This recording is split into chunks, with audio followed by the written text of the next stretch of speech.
Hoje é sexta-feira, dia 12 de janeiro de 2018. E o Datafolha informa que aumentou no Brasil significativamente o apoio à pena de morte.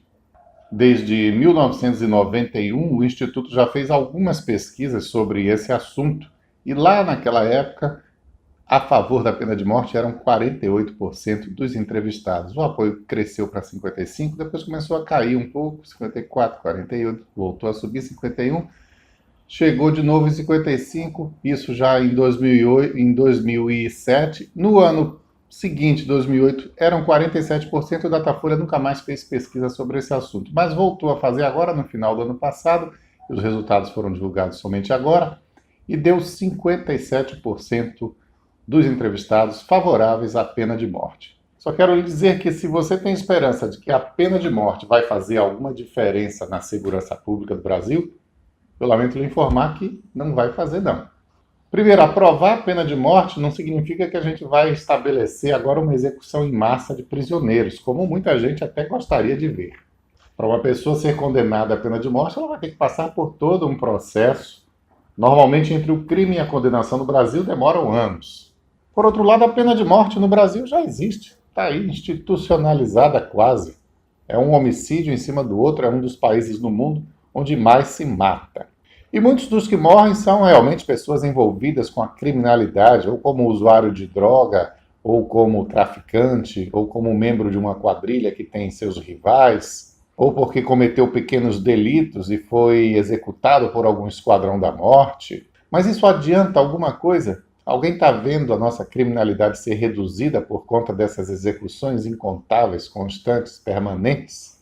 Então, mesmo que você não acredite, eu tenho que lhe dizer: pena de morte não resolve coisa nenhuma. Enquanto a gente não melhorar as condições gerais de vida da população, enquanto a gente não der uma série de coisas básicas, essenciais de que as pessoas precisam, a gente não vai poder competir com o dinheiro fácil que a garotada consegue na criminalidade. Que não apenas é fácil e volumoso, mas também é a única perspectiva que eles têm na vida. Fora uma eventual carreira de jogador de futebol ou de artista, que é para muito pouca gente, convenhamos. Progredir na vida por meio da educação e depois pelo trabalho, com a injustiça social gigantesca que a gente tem no Brasil, é algo que realmente não está no horizonte das pessoas. Infelizmente, nem todos têm a resignação para ir tocando a vida do jeito que der, sem ceder à tentação do mundo do crime. Felizmente, os que fazem isso, os que cedem à tentação, são poucos. Se você for ver o percentual aí de quanta gente vive na miséria no nosso país. Bom, e em Feira de Santana, que é uma das cidades mais violentas do mundo, quando se fazem estatísticas de número de homicídios por 100 mil habitantes, Feira de Santana aparece, como muitas outras cidades brasileiras, entre as mais violentas do mundo, entre as 15 mais violentas, entre as 20 mais violentas, sempre numa posição mais ou menos como essa. Como é que foi ano passado? A gente ainda não falou aqui do balanço dos crimes do ano passado. Começo desse ano, o Tribunal de Contas do Estado acusou o governo do Estado de maquiar os números dos homicídios, de maquiar os números da violência na Bahia. Mas em Feira de Santana esse risco não existe, não. Para isso estão lá no complexo policial de plantão permanente, anotando tudo, crime por crime e com detalhes estatísticos, o Aldo Matos e o Denivaldo Costa, repórteres policiais da cidade que não deixam passar nada. E de acordo com os números coletados pelo Aldo Matos, do Acorda Cidade, em 2017 a gente teve 349 homicídios e mais 20 latrocínios. A soma chega a 369 desses crimes violentos. Um homicídio por dia. O ano tem 365 dias e nós tivemos 369 assassinatos. Um pouquinho a menos do que o ano anterior, de 2016, quando foram 377 crimes, com 17 latrocínios e 360 homicídios. A redução de 2% é desprezível, né? Não é resultado de nenhuma estratégia de combate à violência. É algo que pode variar mesmo de um ano para o outro, para mais ou para menos, sem que a gente possa comemorar nada neste ano de 2017 pelo fato de ter havido essa irrisória redução. Inclusive, a gente já está tendo a nossa própria versão do fracasso das UPPs do Rio de Janeiro.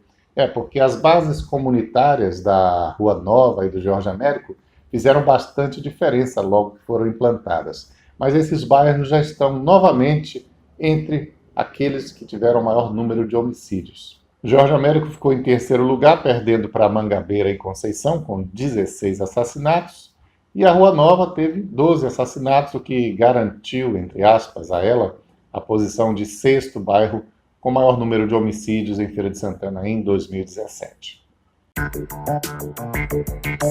Mas 2018 também é ano de eleição, e em ano de eleição muitas promessas são feitas, uma delas será certamente, se não acabar, pelo menos reduzir a violência. E muitas mentiras serão contadas também, mentiras para se promover como candidato e mentiras para detratar o adversário.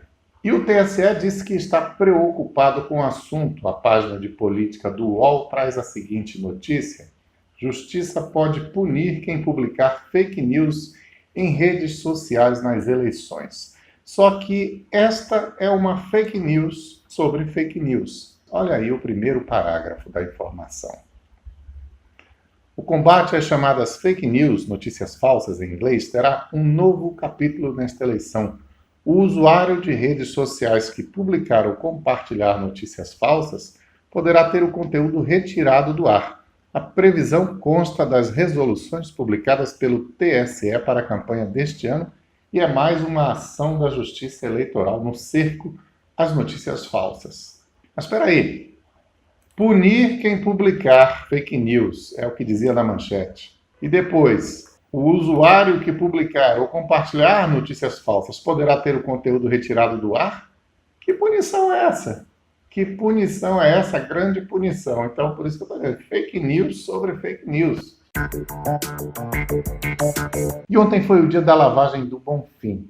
É o dia em que os políticos têm fé de que podem ser abençoados pelo povo. E se não estão assim desmoralizados como o Gedel ou o João Henrique, por exemplo, aí eles vão para lá percorrer uma parte ou os 8 quilômetros do percurso. Eu não sei se realmente funciona essa relação entre popularidade na lavagem do Bonfim e voto na urna. Mas com certeza é uma ocasião perfeita para um desfile de declarações banais. Vamos ver algumas dessas declarações nada bombásticas que desfilaram aqui em alguns dos principais sites da capital, Bahia.ba e o Bahia Notícias. A ACM Neto diz que pedirá bênção para a cidade no Bonfim. Benito admite que indefinição do Ministério do Trabalho é ruim. Nossa, que revelação. Nem carto nem descarto, diz Leur Lomanto Júnior sobre permanência na liderança. Gleisi Hoffmann minimiza a ausência do PSTU em mobilização por Lula. Agora me diga uma coisa, se o PSTU tivesse comparecido, qual era a diferença que ia fazer mesmo? Rui Costa repete bordão em lavagem, não é momento eleitoral. Quem sabe é só Deus, diz ACM Neto sobre esta ser a última lavagem como prefeito.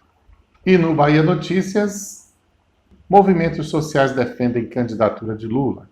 Se não participam, não tem por que ser lembrados, diz Bruno Reis, o vice-prefeito de Salvador, sobre Gedel e Lúcio Vieira Lima. Ele declarou que não se recorda de ter visto nenhum dos dois em alguma lavagem do Bonfim anterior. Será que é a primeira vez que o Bruno Reis está indo? E o prefeito de Feira, José Ronaldo, também foi, embora essa foto aí do Bahia Notícias seja de palanque, seja de arquivo. E a manchete que acompanha a participação dele é: prefeito de Feira aponta que até fevereiro vão decidir se ele disputará a vaga de senador. Quando chegar em fevereiro, adia para março.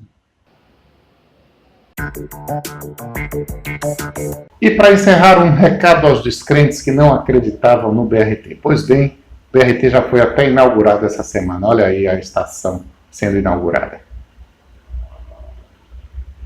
Então é isso, a gente retorna na segunda-feira. Um abraço para você, visite nosso site, curta nosso vídeo, compartilhe, se inscreva no nosso canal. E lembra do sininho para ser notificado dos vídeos novos que eu ia esquecendo.